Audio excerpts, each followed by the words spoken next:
It was a very sort of minor payout that they got, but what they did do was make it was a serious It was a symbolic shift. gesture. I mean, it was, and they achieved through that, and as you see throughout. Well, this set a precedent for you know, future sort of working relationships in factories and workplaces. So I mean, it was an incredible precedent that they set. And the scenery in the film is extraordinary. This sort of Minnesota mining community, which is vast, massive, grey, gritty, smoky, dirty. Really very, almost like sort of Blade Runner bleak type of thing. It was. I mean, it was. I mean, they took us through you know, some of the ironworks called the Iron Range, and some of the pits down there. You know, how they smashed the boulders up to get the steel out, and it ended up in little pellets. And it was an incredible process.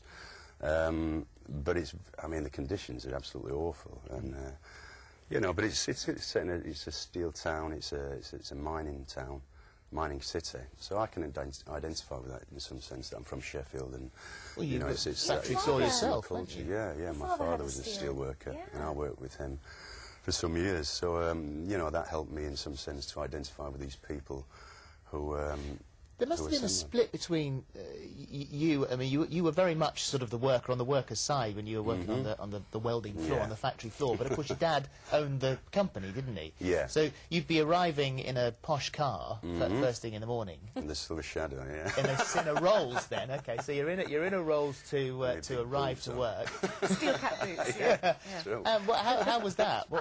It was weird. I mean, you know, it's just like very strange sort of way to start. And how did the rest of the workers treat you? They were okay. At first, they were probably a little bit suspicious, but, you know, once they realised that I was on their side, they were all right with me. Yeah. Brilliant of your father to start you there on the floor at 16 welding. Yeah. When he could have put you up in one of the offices and shown you the Well, I think he wanted me to straight away. get on the shop floor and learn the basics. And I think that put me in good stead for life in general, I think. You know, I learned how to get on with people. To sort of deal with situations, and it was tough, you know. That's a tough business. It's a tough job, and it's dirty, and it's hard, and it's dangerous, and you know, and some of the guys, some great guys who I met, I played a big influence on the rest of my life. Do you still know some of them? I do, yeah. Occasionally, I see them now and again. You know, I mean, as you probably know, you know, there's still business, the steel industry up there. Like most other things have sort of deteriorated since sort of Margaret Thatcher got her hands on it, you know, and so but same with the coal you grounded, that kind of beginning, doesn't it? Yeah, it does. Stops you being the Hollywood star when you could be. I very appreciate that very much, and I respect my father for sort of giving me the opportunity to be in that situation and learn from scratch.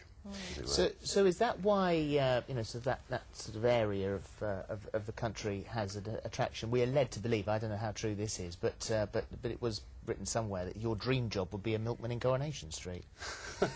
I don't know about my dream. Did you say that?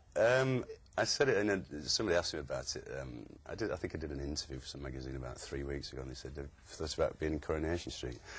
Which I have, because I watch it, you know, and my mum and my aunties and all that watch it. They've watched it for 30 odd years, I don't know.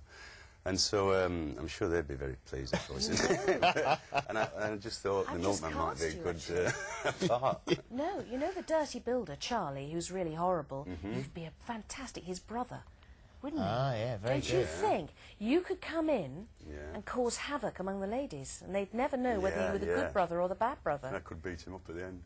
Yes!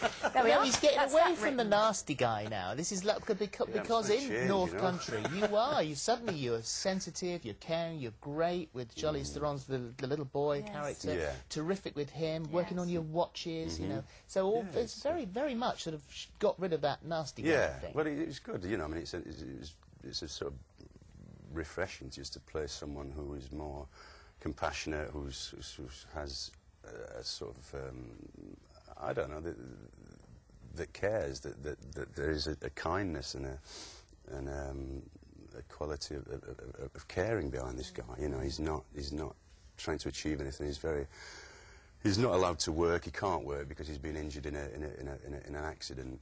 But he's prepared to take a back seat and be supportive of his wife and his family and his friends. Well, and it gives me an opportunity to sort of discover and find out that it's an amazing cast. It's a great. Woody Harrelson, Sissy Spacek, you know, and of course Frances McDormand. Frances McDormand was wonderful. You know, yes. It was fantastic. Thank you very much for coming in today. Thank very you. nice to meet you. Nice Good to see you. Thank you, Sean. Thanks for that. Now, here's a quick competition. Since the beginning of this series of This Morning, do you know we've given away just under £1 million worth of prizes? Absolutely. The very best of luck from all of us here, and we will see you right after the news. Don't go away.